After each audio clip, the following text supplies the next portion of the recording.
So I'd like to start out by thanking again Manuel and Peter, not just for inviting me, but for organizing and running a really spectacular conference. I don't know that I've ever been to one as large as this, which has run as smoothly as this has. And I thought the quality of the sessions has been wonderful. So thank you very much. Okay. So I've taken the topics of the conference, mind and nature, as an opportunity to reflect on Nietzsche's attacks on dualism. Mind and nature are, after all, two of the familiar terms in which the traditional dualism has been stated. And I think every reader of Nietzsche quickly sees that he's a vigorous opponent of such dualism, and that he insists to the contrary that mind be understood as a part of nature. So he embraces some version of monism. This is most vividly expressed in a famous passage from Zarathustra. But the awakened one, the one who knows, says, "Body am I through and through, and nothing besides, and soul is merely a word for something about the body." By the way, there's a handout out there which has a kind of outline of the talk with some of the quotations. I want to show, though, that the issue is much more complex, and I hope more interesting than it might at first seem. I want to show that on the one hand, Nietzsche's attack on dualism carries him very far, much further than we initially expect. It carries him, indeed, to a radical monism that is, however, very hard to square with his other strong commitments. And so Nietzsche has repeatedly pulled back from this monism to dualist views at seeming odds with it. This opens up a great tension, an apparent contradiction in his thinking, and poses the question what philosophical means he has for addressing it. This tension is aligned with certain others in his thought, in particular with that arising from his perspectivism. I think examining this issue over monism versus dualism throws helpful light on some of these other basic issues as well. And let me just insert quickly here, this is a new topic for me. This is a topic on which my thinking has, in many ways, not quite crystallized, and so I hope you'll bear with me for a certain, maybe shifting and uncertain character in some of what I have to say. Now, as I said, I think our first reaction is that he rejects dualism altogether. Let me start with a sketch of some pretty familiar elements of this critique of dualism and of the view Nietzsche offers in its place. Nietzsche doesn't especially identify this dualism with Descartes, but he clearly has in focus, I think, a view we ourselves call Cartesian, distinguishing immaterial mind, a thinking thing, from body defined entirely as extended. Thinking and extension, matter and mind, are of such utterly different ontological categories that they support completely different sets of properties. It's nonsense to suppose that mind could have a weight or a shape, or that matter could have feelings or views. Nietzsche's attack runs mainly against the mind side of this dualism, of course. So Antichrist 14 says that Descartes boldly viewed animals as machines, but we go further and view humans as such too. We see consciousness as a symptom of, quote, the relative imperfection of the organism. Pure spirit is a pure stupidity. When we discount the nervous system and the senses, the mortal shroud, we miscount, nothing more. But really, I think, Nietzsche rejects both sides of the duality. There's no merely material body any more than there's an incorporeal mind. If he absorbs mind into body, it is into a body with very different properties than Descartes' matter. Indeed, Nietzsche argues that Cartesian extension is something we interpret into the world. It's not real, much less essential. Instead, he thinks of body as essentially a capacity, a dunamis. Moreover, he crucially thinks of this capacity as intentional, in the sense that it means and aims at things. So body, the one substance there is, has as its most important properties not extension or weight or shape, but intendings that Descartes would have restricted to mind. Thus Nietzsche promotes, against that dualism of mind and nature, an ontological monism. Ultimately, there is only one kind of entity, one basic way of being an entity. Everything is of the same sort, I'll call this being monism. Nietzsche associates this monism and many of the related views we'll examine with Heraclitus. So from Philosophy in the Tragic Age of the Greeks, Nietzsche says that Heraclitus, quote, denied the duality of totally diverse worlds, a position which Anaximander had been compelled to assume. He no longer distinguished a physical world from a metaphysical one.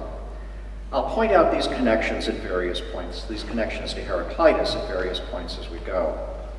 So there is one kind of entity, and for it Nietzsche has one term he overwhelmingly prefers, life. This is his crucial notion, I think, much more important to him than nature, and also more basic than will to power, which is offered as an hypothesis about life. Accordingly, we can understand life as capacities that aim or mean. Everything that is, according to Nietzsche, is such a directedness. However, we also know that values are much more important to Nietzsche than facts, even more important than very basic ontological facts. So more important than his attack on ontological dualism is a parallel campaign he fights against valuative dualism, and this is going to be the real focus of my talk. Indeed, I think his main objection to being dualism is its service as a prop for value dualism. People have needed to believe that being is dual in support of their belief that values are dual. This is why Nietzsche cares about Cartesian dualism so much. It's associated with a sickness in our values. And this sickness is more directly expressed in our tendency towards a value dualism, our faith in opposite values. This attack on value dualism plays a major role in his thought. It's not too much to say, I suggest, that this rejection is his main reply to morality, his main motive for replacing moral with aesthetic values. Or to put it another way, it's his main motive for replacing a morality of good versus evil with values of good versus bad. This attack on opposite values has been widely noticed, but it may be more controversial to claim that Nietzsche intends to replace it with a monism about values. Now notice I mean this differently than the common, I don't know if there is a common use of value monism, but the use that I've been able to find is a view that claims that all intrinsic value lies in a single property, for example, happiness. I mean something more radical and I think difficult than that view. I mean instead the claim that everything has the same kind of value, or indeed, this may be going a little too far, everything has the same value. And for Nietzsche, that value is good. So the idea, his value monism, I suggest, is that everything is good. So values aren't discrepant kinds. They aren't opposite, or indeed ultimately different from one another. Now initially this doesn't seem like an appealing or even a coherent position, nor something that we might recognize in Nietzsche. Yet I think it's one of the views that he holds dearest. It finds expression in many places in different degrees of completeness. And I want now to remind you of this value monism's ultimate form, where it's expressed in several of his most famous ideas. All of them are entangled with one another, as these quotes will show. These views are saying yes, eternal return, amor fati, and the Dionysian. So first, Nietzsche most prides himself as someone who says yes. He says yes to everything, even what seems most unsatisfactory in or about life, both his own life and life in general. He commends or indeed preaches this attitude to us.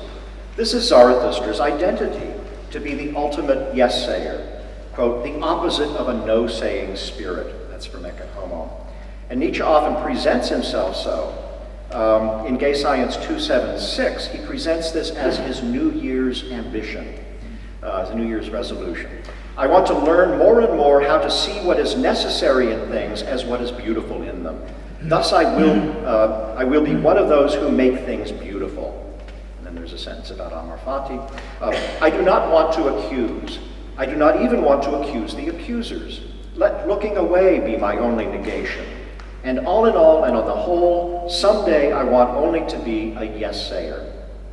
Now, I agree with Bernard in his recent book on the importance of this. Bernard says that, quote, Nietzsche regards the affirmation of life as his defining philosophical achievement. And so I take the paper to explore, as it were, at least one radical form that this affirmation of life takes. Second set of passages concern, of course, the thought of eternal return. That's entangled with this saying yes. So Ecce Homo, I won't give the full reference, introduces eternal return as the highest possible formula of affirmation. One's ability to embrace eternal return is telling, precisely because it shows that one can say yes to everything, even the most repellent features of life. So the thought of eternal return serves Zarathustra as, quote, one more reason for himself to be the eternal yes to all things, the incredible, boundless yes-saying, amen-saying. Third set of passages concern amor fati. One example, again from Ecce Homo, quote, my formula for greatness in a human being is amor fati, that one wants nothing to be different, not forward, not backward, not in all eternity, not merely bear what is necessary, but love it. And then fourthly, the Dionysian also, of course, involves this yes-saying. Passage from Will to Power 1041, quote, a Dionysian affirmation of the world as it is, without subtraction, exception, or selection, the highest state a philosopher can attain, to stand in a Dionysian relationship to existence. My formula for this is amor fati. And then in Will to Power 1052, note says that in the Dionysian state, quote, being is counted as holy enough to justify even a monstrous amount of suffering. Now, it might be doubted, though, that this saying yes, even saying yes to, quote, everything, really involves a value monism, that is, saying that each thing is good. So mightn't Nietzsche's point instead be that the sum or totality of life is good, not that every single instance of it is? So might his idea be that there are a lot of bad things in the totality, but that they're outweighed by the good things? So the affirmation, as it were, applies to the totality, but is not distributed down to each member, all of the individual entities. In this case, the affirmation would be only a yes to the sum. And often it seems that that's what Nietzsche is indeed saying. It seems that he's judging the aggregate, and that he's not inclined in some passages to say that the weak or the sick or the herd-like, for example, are good. But I'm going to argue that Nietzsche means, at least at these moments when he thinks ultimate thoughts about eternal return and so on, that we must say yes to each thing. That is, we have to recognize each thing as good. So the affirmation, I'm going to say, is also at least yes to each. We've seen that willing eternal return requires saying yes to even the most repellent parts or aspects of life. The drama of Zarathustra, in fact, hinges on the difficulty of this last step, to will the recurrence of even the most loathsome. Zarathustra remarks how it is easy to turn eternal return into a liar song, hurdy-gurdy song, it's also translated, depicting the cyclical character of everything beautifully. What's hard is to think this thought with respect to what one dislikes the most. In Zarathustra's case, the small man, to the tawdry in, I think, himself and in others. The challenge is not just to say yes to a world that contains this, I suggest, but to say yes to this particular detested thing itself. Also notice in this regard how Ecce Homo develops the indispensability of the small and the sick in Nietzsche himself. He loves even this about himself. This distribution of intrinsic value down to every individual bit of life is buttressed by Nietzsche's metaphysical claim that everything is essential. Nothing in the world and all its history could be different without everything being different. Inasmuch as everything is essential, to say yes to anything requires saying yes to everything. This is a passage from Zarathustra. Did you ever say yes to a single joy? Oh, my friends, then you said yes to all woe as well. All things are chained together, entwined in love. If you ever wanted one time, a second time, if you ever said, you please me, happiness, quick moment, then you wanted it all back. Nevertheless, I think, even this isn't as strong as Nietzsche sometimes makes the point, for it still allows that many things could be good only instrumentally, only because they are necessary for other things that are good. It allows that although we say yes to each thing, we say yes to some of these things only because they're a means to, necessary for, other things that are intrinsically good. But I claim, Nietzsche, at least sometimes, wants the point to be that they are also good intrinsically, that is, good in their own right or for themselves. So I suggest the affirmation, at least sometimes, is even stronger. It's a yes to each for itself. So it's not enough to value the weak for the use they serve, to the strong or to the economy of the whole. We must somehow value weakness for itself. Now, as we'll see, one main argument he makes is that weakness, for example, is not just causally necessary for certain goods, but essential or logically necessary, in such a way that it is a constituent or element of those goods.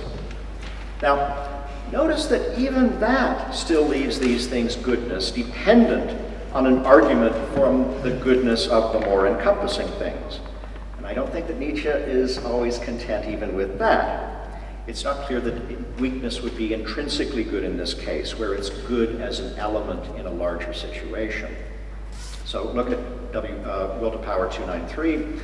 Nothing that happened at all can be in itself reprehensible, for one should not want to eliminate it, for everything is so bound up with everything else that to want to exclude something means to exclude everything.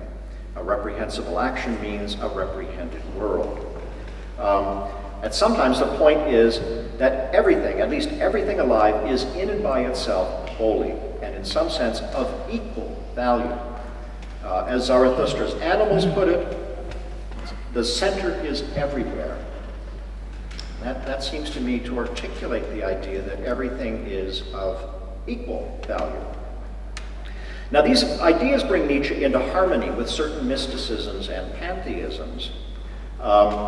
Heraclitus passage, the God, day, night, winter, summer, war, peace, satiety, hunger. And Philosophy of the Tragic Age of the Greeks says about Heraclitus, quote, before the gods' fire gaze, not a drop of injustice remains in the world poured all around him. And for Nietzsche, too, the view is associated with the deification of all life. It's not just good, but holy. Will to Power 1005 says that Schopenhauer, quote, did not understand how to deify the will. He failed to grasp that there can be an infinite variety of ways of being different, even of being God. Will to Power 1050 says that the Dionysian means, quote, the great pantheistic sharing of joy and sorrow that sanctifies and calls good even the most terrible and questionable qualities of life. And Will to Power 1052 says that the Dionysian is the religious affirmation of life, life whole and not denied or in part. Now, one way to put the puzzle that I'm eventually going to come back to is mysticisms commonly promote a non-willing or selflessness. So how can this value monism that I'm attributing to Nietzsche be consistent with, in Nietzsche, with the promotion of willing and selfishness? Okay, now, as mysticisms must be, this is both very hard to spell out and very hard to adhere to. It's difficult to state this value monism in a way that seems coherent. It seems to issue in various contradictions. Does saying that everything is good and so denying opposite values mean that nothing is bad? Or if we say that some things are bad, how is this consistent with also saying yes to them? And don't values need to come with opposites? To say that X is good requires supposing that something else is, by contrast, bad, it seems. What sense can there be in saying that everything is good? It seems that Nietzsche must be pulled to a value dualism by the very need to make judgments pro and con. This difficulty is compounded if we take the view to be that everything is not just good, but equally good. The center is everywhere.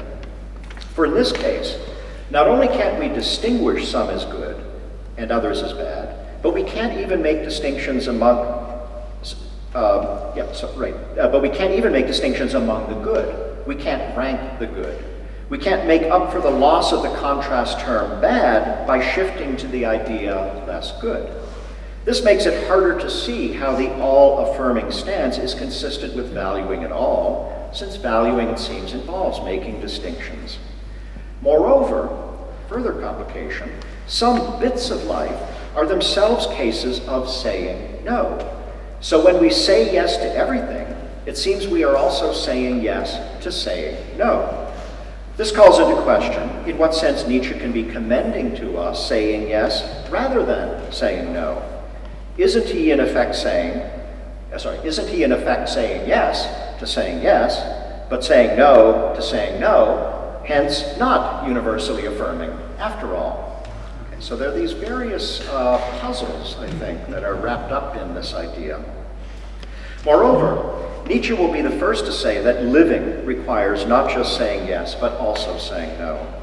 Sometimes he seems to make this very point in reply to the monist ideas that we just looked at. So will to power 333, to desire that something should be different from what it is means to desire that everything should be different. It involves a condemnatory critique of the whole. But life itself is such a desire, he says. So life involves desiring, though desiring is itself a wanting to be other, that is strictly a rejecting of the whole.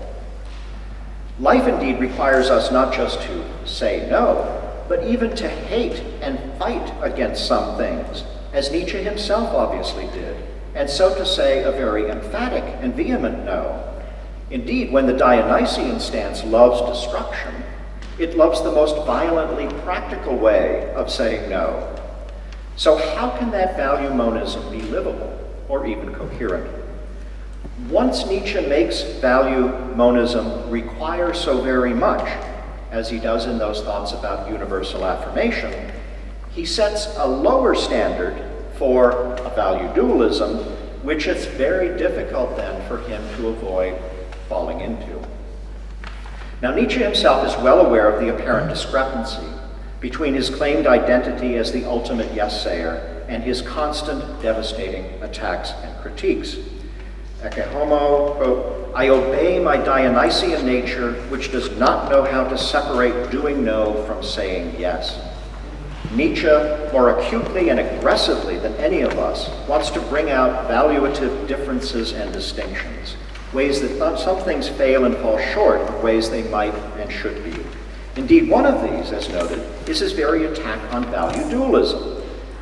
But this makes him prone to certain value dualisms after all. Moreover, the need to say no so emphatically, overriding or suspending the monism in his values, leads Nietzsche to temper it, I suggest, in his ontology as well. He's pulled towards a bifurcation of organisms or persons or drives into two opposite kinds, reflecting their sharply different intrinsic value. Everything is life, indeed, but life comes in two antithetical kinds, one of which has lost part of what is essential to life. It not only takes a position against life, it's anti-life, it falls away from the full nature of life. And Nietzsche especially tends to view mind or reason in particular in this way, so that he reproduces, started out with the seeming dualism of mind and nature.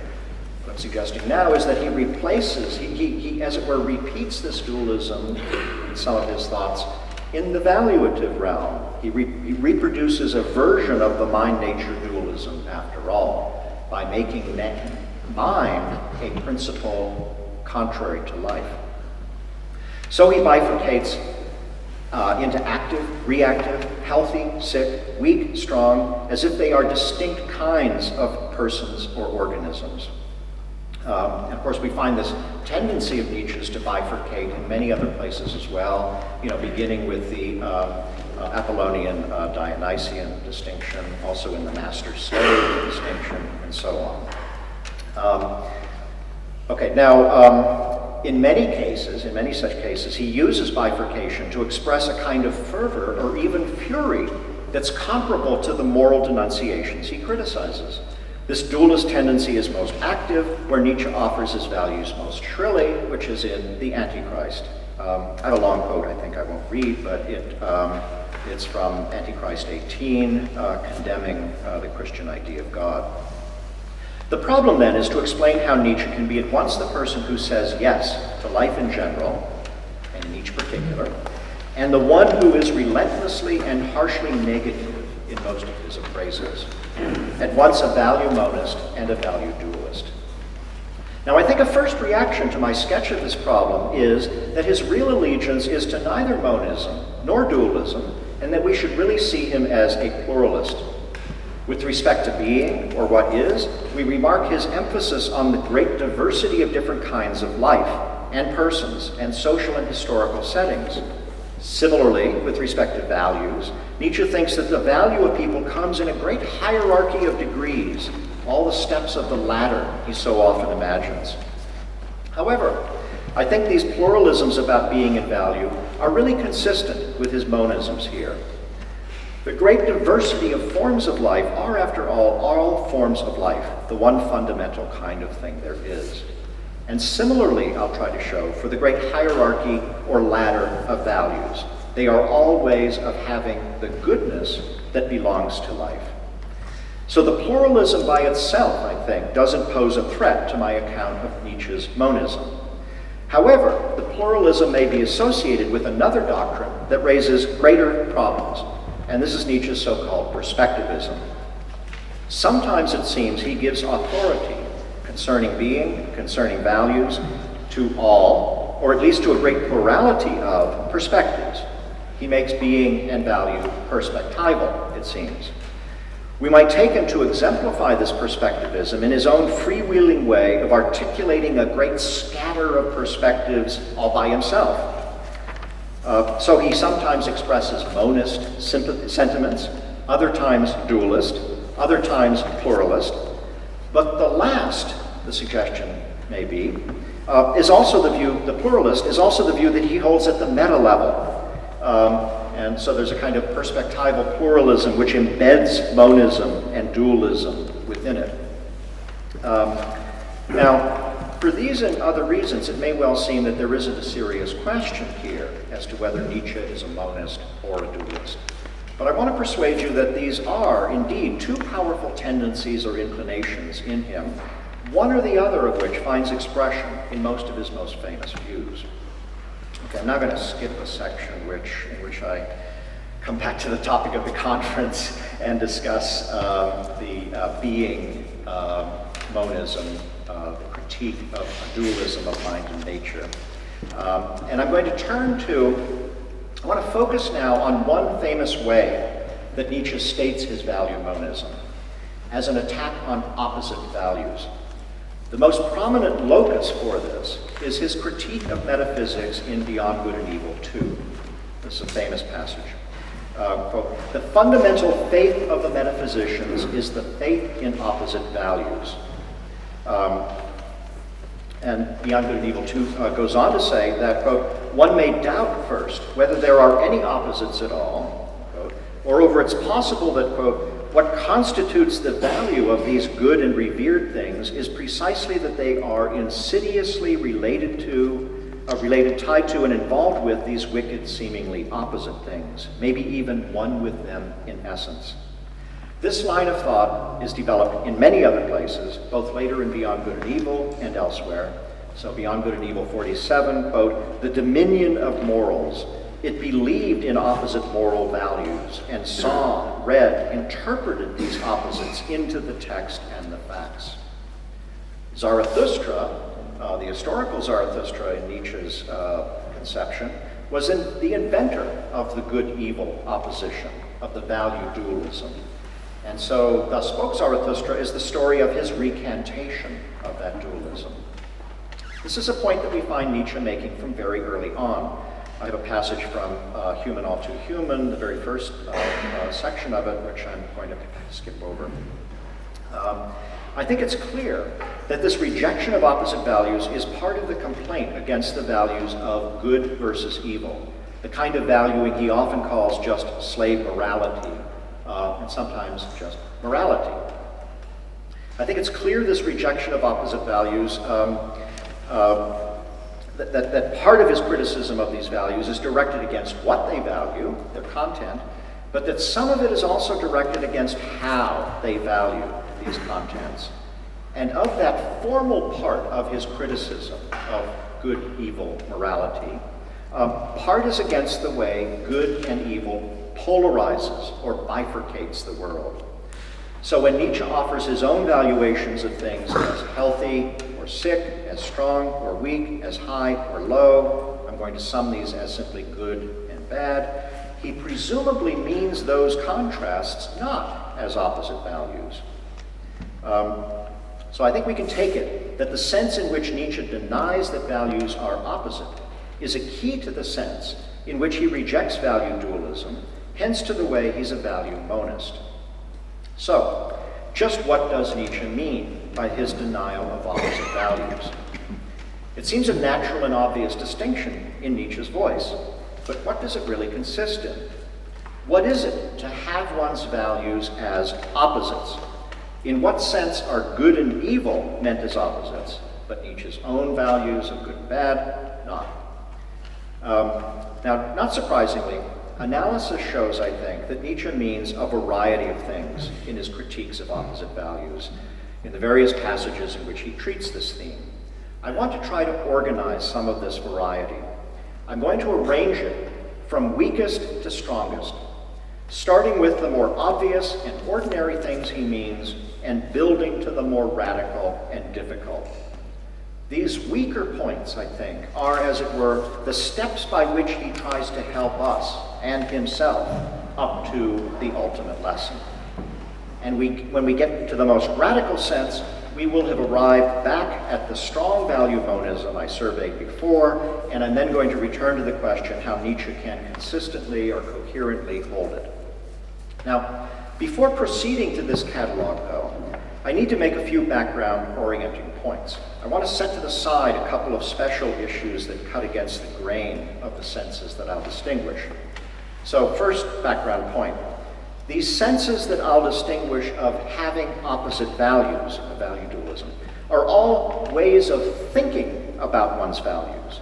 They're matters of the status one attributes to them. Now, it might be argued against this, that having opposite values is really for Nietzsche not a matter of how you think, or as it were, cognize your values, but a matter of the emotive force with which you hold them.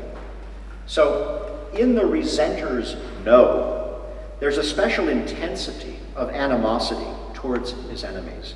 And this strength or shape of feeling might be thought to be the really crucial element in the judgment evil. Nietzsche does indeed emphasize this difference in feeling, that the strong, the birds of prey, as he once memorably puts it, are a lot more favorably disposed towards those they judge bad, the lambs, than the latter are towards them. But I think Nietzsche clearly believes that this emotive force is fueled and justified by certain beliefs about the status of one's values. Good and evil are meant, are thought, to be values of a particular kind, not just felt with a certain intensity or from certain ulterior motives. And Nietzsche's own way of altering the feeling is by altering those beliefs. The senses of having opposite values I'll distinguish. Okay, second background point. The senses of having opposite values that I'll distinguish are all meant as general points about how any values are held. So I'm taking them as not directed against and limited to particular value contents. Now, sometimes we'll see when we look at the passages that Nietzsche's complaint is not against having opposite values per se, but against valuing certain particular things as opposites, viewing certain things as having opposite value.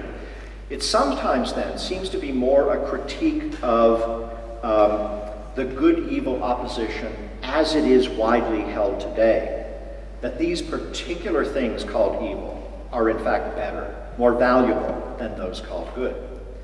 So aggressiveness or suffering were taken as evil, but are in fact valuable. And the Dionysian embraces these in particular, it might be thought, but not other things. So Will to Power 1041, it is part of this Dionysian state to perceive not merely the necessity of those sides of existence hitherto denied, but their desirability, and not their desirability merely in relation to the sides hitherto affirmed, perhaps as their complement or precondition, but for their own sake, as the more powerful, more fruitful, truer sides of existence, in which its will finds clearer expression. So note the evil side, while disvaluing the good side, and that seems to open an opposite kind of dualism. And that's in fact the way that particular passage goes on. Since Nietzsche very often makes his point against opposite values with respect to good and evil, we have to consider whether he really would apply the point to his own values. Would he also say of the things he calls bad, or sick, or weak, or herd-like, that they are also good? My claim is that he does, that he denies that dualism. He denies dualism and affirms a kind of monism also with respect to his own values. So my suggestion is that we need to separate out from his attacks on the good-evil dichotomy, those elements that are directed against or only valid given its content, the particular traits it calls good. And the problem of value dualism is the question whether it turns out to be mostly a matter of content, so that Nietzsche's own values are just about as dualistic as the good-evil values. So in the following, I'm going to presume that Nietzsche also means to deny that his good and bad are opposite values, that his arguments against opposite values militate against taking good and bad so as well. Okay. Now I want to proceed now to the things that Nietzsche might, and sometimes does, I think, mean by his attack on having opposite values. So the first and weakest suggestion is this. Values, good and bad, don't originate in, aren't somehow grounded in different ontological realms. So good, in particular, doesn't issue from an immaterial substance, such as a free and rational soul. Sometimes the oppositeness of dualistic values seems to lie just in the claim. These values are grounded in such a being dualism. So Nietzsche often makes the point that good actions must be explained by the same naturalistic principles that apply to the bad. In particular, the same aggressive and sensual bodily drives that have long been blamed for bad behavior are also the ultimate source of even our most altruistic and saintly acts. Will to Power 375, quote, "All the drives and powers that morality praises seem to me to be essentially the same as those it defames and rejects." That is, Orici, justice as will to power, will to truth as a tool of the will to power. And Will to Power 272, quote, "My purpose, to demonstrate the absolute homogeneity of all events and the application of moral distinctions as occasioned by perspective. To demonstrate how everything praised as moral is identical in essence with everything immoral, and was made possible, as in every development of morality, with immoral means and for immoral ends." Similarly, he stresses how good and evil traits morph into one another. And here I have another Heraclitus passage for comparison. Heraclitus says, "The same, living and dead, and waking and sleeping, and young and old, for these transposed are those, and those transposed again are these." So on this reading, this first reading, value dualism is defined by its metaphysical postulation of another world. Nietzsche here cleaves to a literal sense of metaphysics beyond nature. It's postulating something apart from nature, life. So this passage from Genealogy of Morality. The idea we are fighting about here is the valuation of our life on the part of the ascetic priest. He relates our life, together with that to which it belongs, nature, world, the entire sphere of becoming and of transitoriness, to an entirely different kind of existence, which it opposes and excludes, unless perhaps it were to turn against itself to negate itself. So understood, Nietzsche's critique of value dualism would be straightforward. There is no such other world, no separate kind of cause. Will to Power 786, one has invented an antithesis to the motivating forces and believes one has described another kind of force. One has imagined a primum mobile that does not exist at all. According to the valuation that evolved the antithesis, moral and immoral in general, one has to say there are only immoral intentions and actions. Later, altruistic actions are only a species of egoistic actions. So here the value dualism, here the being monism is used to refute value dualism, understanding the latter as by definition, positing being dualism. Elsewhere, however, I think it's clear that Nietzsche doesn't just reduce value dualism to this view that hangs on being dualism. Although being dualism is often used to support value dualism, he thinks the value dualism has an independent motive and an independent identity than this reference to an otherworldly source. The second somewhat stronger thing that the denial of opposite values might mean. Values, good, bad, are never instantiated purely or completely. To put the point abstractly, no X is ever fully good or fully bad. But of course, there are many different ways of understanding this, depending first on how we understand what replaces X, in the claim as Nietzsche means it. So first, does the point apply to types of entities, or does it apply to particulars? Is it, for example, suffering as a kind of human experience that Nietzsche claims is not fully bad, but also good? In this case, Nietzsche's point might be that there are some cases in which suffering is good, and he would allow it to be possible that in other cases it is just bad. Okay, so that would be to treat what it is that is never fully good or fully bad as a type of property. Or is it rather that suffering in each instance, as undergone by a particular organism in some particular situation, is always good as well as bad? Now, I encourage you to look at Nietzsche's arguments here. Many of them, I think, support only the former claim, the former weaker claim. For example, the argument that suffering is essential for growth or creativity seems to apply only to particular kinds of suffering of particular people. But the latter view, the claim that suffering in each case is always good as well as bad, that is obviously a much stronger view and much more difficult to argue or accept. Does Nietzsche think that even the bodily suffering of those quite unable to overcome it and to grow through it is also good?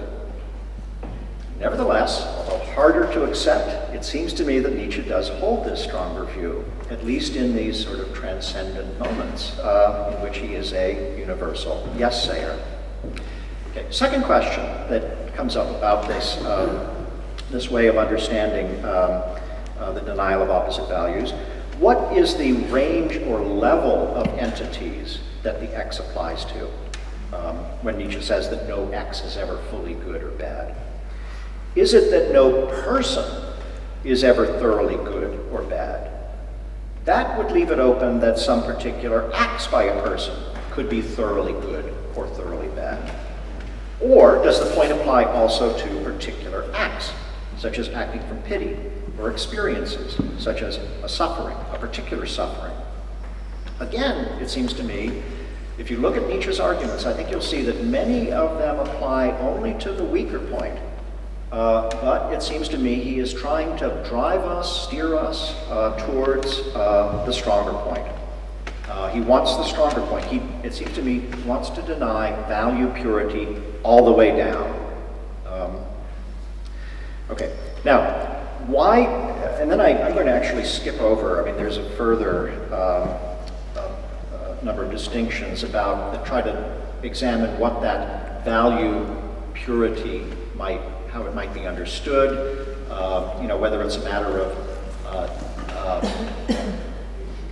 or how the denial of the value purity might be understood, whether it's a matter that everything has parts that are good as well as parts that are bad, or whether it's a matter of having aspects that are good and aspects that are bad, or whether it's a matter of having effects that are good as well as effects that are bad.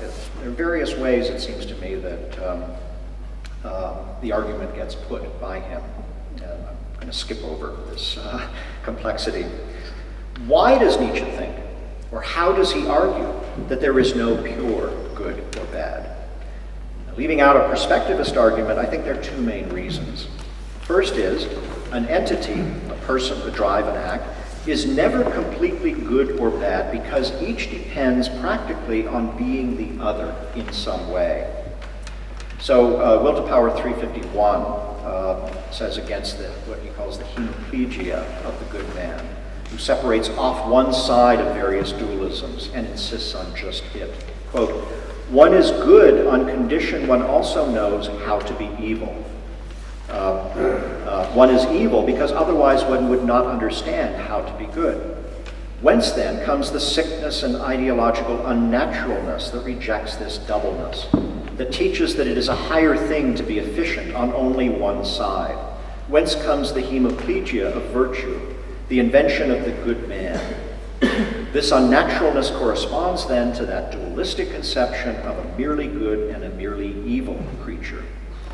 Okay, so the idea is that, practically speaking, you can only be good if you also have bad traits. And you can only be bad if you also are good in certain ways. You can only be a good thief, or bad, yeah, right, well, you can only be bad as a thief. Not sure just how to put that. Let me skip that over. Okay, second kind of argument I think you give.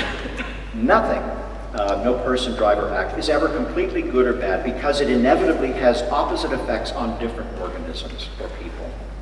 Due to the immense differences in the different people and actions, say, effects, it will inevitably further some but inhibit others. Okay. Now, although Nietzsche does hold all of these points, I think you recognize all of these as arguments that he makes in various places. Makes all of these points rejecting value purity. I think this still isn't the gist of his point. And I think we should suspect this when we see how easy it is to agree with most of these claims. We'll readily admit that nobody's perfect. Perhaps we'll also be happy to apply this even to particular acts or experiences. Isn't there always at least some tinge of the negative in any action? Perhaps we'll also agree that things' effects are multifarious and that some of them are good, some of them are bad in this way. This isn't very far from common sense. It seems quite consistent with rather ordinary ambition to analyze and sum up the manifold goods and bads of a person or an act and so arrive at judgments about its overall goodness or badness. It doesn't change, as it were, the logic of good and bad themselves, but only the conception of how they're distributed in the world. They're distributed intermittently, as it were, not concentrated or pure. So I want to go on now to more radical claims, a claim about the logic of good and bad, rather than about how they happen to show up in the world. So the third thing that he might mean by the denial of opposite values is that values, good and bad, are scalar or comparative rather than bifurcated or inherent. So the reasons that I talked about just now for thinking that good and bad must always be co-instantiated are causal reasons and some empirical reasons. But Nietzsche, I think, also has what you might call conceptual reasons, connecting good and bad by necessity. The simplest form of such an argument is to call something good requires that there be a bad it's contrasted with. So there's something incoherent about hoping for a world in which bad, the contrast case, is eliminated. Again, a quote from Heraclitus, "For humans to get all they want is not better. Disease makes health sweet and good, hunger, satiety, weariness, rest."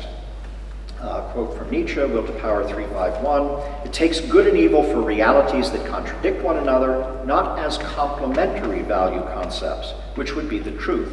It advises taking the side of the good, it desires that the good should renounce and oppose the evil down to its ultimate roots. It therewith actually denies life, which has in all its instincts both yes and no." Okay, but Nietzsche, I think, makes a stronger and more interesting point than this. Good requires bad, not just for contrast, but as an element in itself. Good is always an overcoming of a bad. And one way that Nietzsche argues this is with respect to suffering. And again, I refer to Bernard's book, develops this point, I think, very well. He says that suffering is valued for its own sake because it is metaphysically necessary for creativity as overcoming. Creativity is always an overcoming of suffering. More generally, it seems to me, we can find this logic in Nietzsche's idea of power as a matter of overcoming. Power is a growth that rises above something it leaves behind as bad. This can be another organism it incorporates, but more essentially, I think, it's the inferior earlier condition of itself. Power is precisely the transition from a bad to a good, and so depends on both elements. Hence, good and bad stand in an asymmetric relation, Nietzsche says. The latter is presupposed by, even contained within, the former as what it overcomes, but bad doesn't in the same way contain good, is not a descent from a good. Nietzsche draws the lesson from this, applied not to good, bad, but to pleasure, pain, that they are therefore not opposites. This is Will to Power 699. Pain is something different from pleasure. I mean to say, it is not its opposite. For unpleasure, and this is now not quote, but a sort of summary, for unpleasure is an ingredient in pleasure, as we see from tickling and sex, which Nietzsche thinks are pleasures composed of, quote, a certain rhythmic succession of small unpleasurable stimuli, end quote. But pleasure is not simply contained within pain. Similarly, Zarathustra says that creating requires destroying, and quote, thus does the highest evil belong to the highest good, but the latter is the creative. This idea is expressed, of course, in the way Nietzsche so commonly thinks of values in terms of a scale or ladder up which we aspire to ascend. Let's see, I think I'm going to have to skip some things here. Yes, I'm going to skip some things. And I'm going to go on to the fourth thing that Nietzsche might mean by the denial of opposite values. And that is, see, what I want to say is that Nietzsche goes an important step beyond this point that I've just made, which is, I'm suggesting a kind of scalar point, that there is a ladder of value, and that things have value by their relative positions in this ladder. Nietzsche goes an important step beyond this scalar point. He specifies the common value, which all of these positions are degrees of. He specifies the common value as good. So he takes the opposite stance, we might say, from Schopenhauer, for whom all life is bad and all, quote unquote, goods are merely lesser degrees of bad. So escape from willing is, as it were, a 0 degree of bad for Schopenhauer, the best we can do. Now, I want to say that this is really what the yes saying convinced Nietzsche to, that the common value, which there are all of these degrees of, is good. To say yes to something is to judge it good. And saying yes to everything is to judge everything as good, is to place everything on a scale of values whose common character is that that common value is good. So Will to Power 1035, God conceived as an emancipation from morality, taking into himself the whole fullness of life's antitheses, and in a divine torment, redeeming and justifying them, God as the beyond and above of the wretched loafer's morality of good and evil. So if Nietzsche's ultimate judgment of things is that they are good, it seems that when he calls them bad, this must be a kind of specification of their goodness. Their badness is their way of being good. Bad simply means less good at what the good do so well. The bad occupy the same scale as the good. By contrast, in the good-evil morality, the evil are not treated as less good. They don't have a common project with the good. It's not the case in that morality that their goodness is a way of being bad. So according to Nietzsche, the goodness of things on the scale is not a way of being bad. Only the opposite holds. Now, of course, we should ask, what grounds does Nietzsche have for this? Why believe that all bad is a form of good? From God's eye point of view, why doesn't everything just become a location on this scale, at once both good to an extent and bad to an extent? Now, in the positivist period, I think Nietzsche accepts this lesson, so that from an ultimate viewpoint, there are, in a certain sense, no values. They're just positions on a certain scale. I have a quote here from Human All Too Human, 1:107, which I'm not going to read. But in his later writings, he throws himself back into valuing, and into valuing everything as good. Okay, now, why does Nietzsche think this? Why does Nietzsche think that all of the values on this scale are good? I think that his argument is ultimately the role that life plays in constituting all values. So, there are values only by virtue of life. Value is only in life's valuing. Moreover, what life values as good is itself, more of itself. So life, as the transcendental condition of all values, and as the built-in aim of all values, is the ultimate good. So what we can say from the broadest perspective, the perspective of life, is that life is good. Any distinctions we go on to make will speak of only one kind of life. This will find some life good and other life bad. So below the monist perspective of life itself, there's a value pluralism. There are different goods internally to the different perspectives. But from the transcendent point of view, as it were, of life itself, life is simply the good. And I suggest that this is a key feature of the good-bad values Nietzsche promotes in place of the good-evil morality. It operates with the orienting judgment that life itself, in general, and in every instance, is good. And Nietzsche's chief argument against the good-evil morality, or Christianity, or the ascetic ideal, is that it operates with, ultimately, the opposite judgment that life is bad.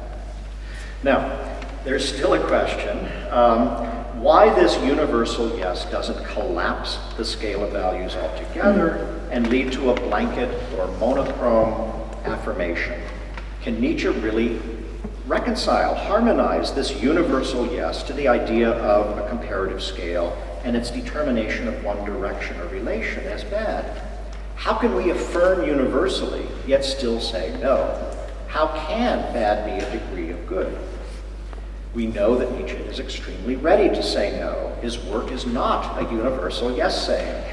And in fact, he explicitly rejects a blanket affirmation in certain passages. I have a quotation from Zarathustra 3:11, which I won't read.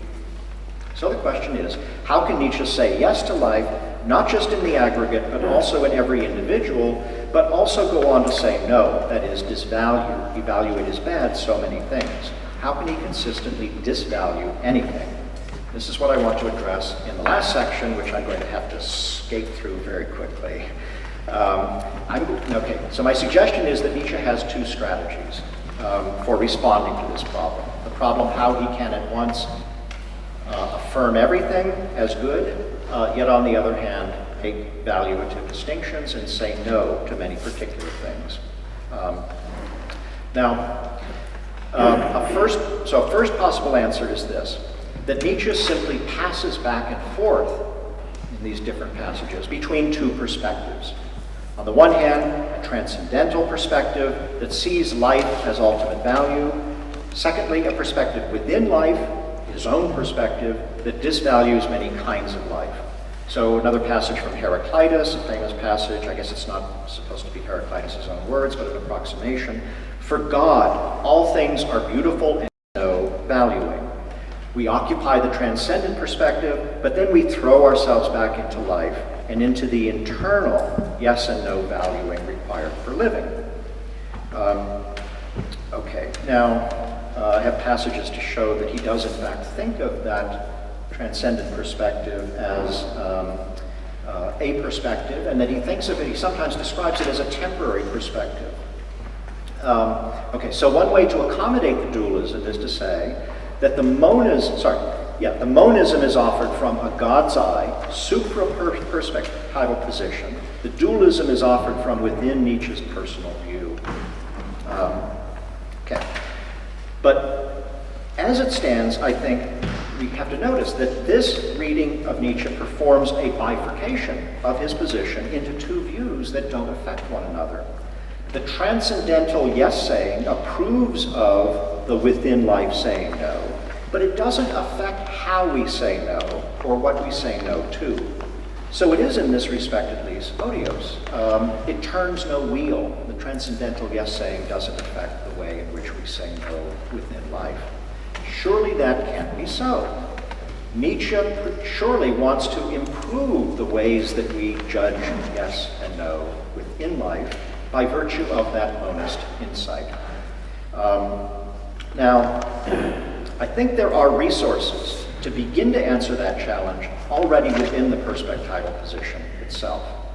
I have to really go fast here, but for Nietzsche can say that even though the divine perspective can't determine within life any particular values for us, it can affect how we hold those values. It can demand that we hold them just as our values. That is, recognizing their perspectival status, recognizing their containment within a divine value in all of life. So we go back into differential valuing in a way that preserves, in a certain sense, that transcendental insight. In particular, we don't take values to come from some other world. We somehow hold in the back of our minds the recognition that these values are just ours, and that the values of others we oppose are also equally validly expressions of life and pro-life. So Zarathustra 3:11, but he has discovered himself who can say, this is my good and evil. Okay, and we might think by contrast that the key point in holding opposite values is the refusal to step into the other viewpoint, the rejection of it altogether. I think there's a lot in favor of this perspectivist, as it were, resolution of the tension that I'm trying to bring out. But I think Nietzsche often has a stronger position. Nietzsche often wants to draw from the transcendent affirmative perspective. He wants to draw not just, as it were, a way of having values. He wants to draw a particular value contents, conclusions about what we should value within life. And in order to get these value contents out of the value monism, Nietzsche needs to specify life as will to power. This lets him specify an ultimate point to life, an essential aim in its valuing.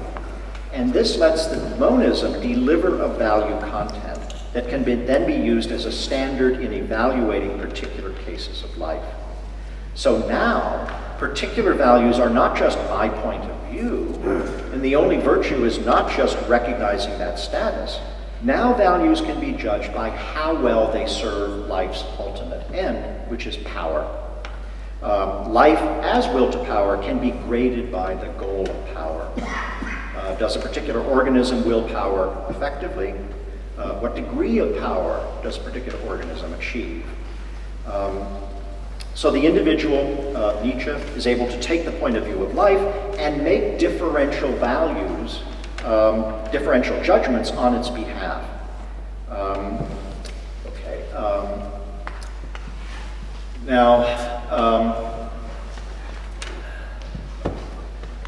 So the last point that I have, and I'm sorry that I'm going over, the last point that I have is that Nietzsche, taking this stronger position, using this way of drawing out of the value monism, that God's eye perspective, particular valuative conclusions, he does this in a way which strongly reintroduces bifurcating values.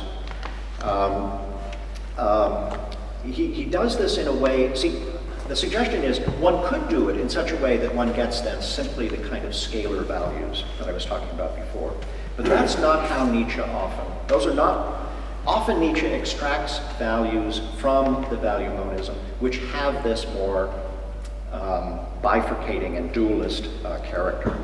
And that is expressed in this argumentative locale in Nietzsche's accusation that some life is anti-life. I think it's very telling that his arguments often take this form. This is where his dualist urge gets its place, closest to the heart, I think, of his system. He claims that not just that there are, some people who are stronger than others, relatively. He claims that some individuals are sick in the sense that they are directed contrary to the essential end of life. Moreover, he claims that some of people are so sick that they are actually anti-life. So the ascetic ideal is hostile to life. And this is, I think, the way in which he puts the, as it were, lesson that he extracts from the value monism when he is most, as it were, value dualist and bifurcating. So, for example, Ecce Homo 4.7, quote, "Christianity is criminality par excellence, the crime against life. This, the only morality that has been taught so far, the morality of unselfing, demonstrates a will to the end. It negates life at the most basic level." I have a last section which was going to show how even this value dualism, which he sometimes extracts from value monism, is itself sort of reconciled or harmonized with the monism, but I think I'm going to skip that. I'm sorry that I've had to speed through the end of it. That's it.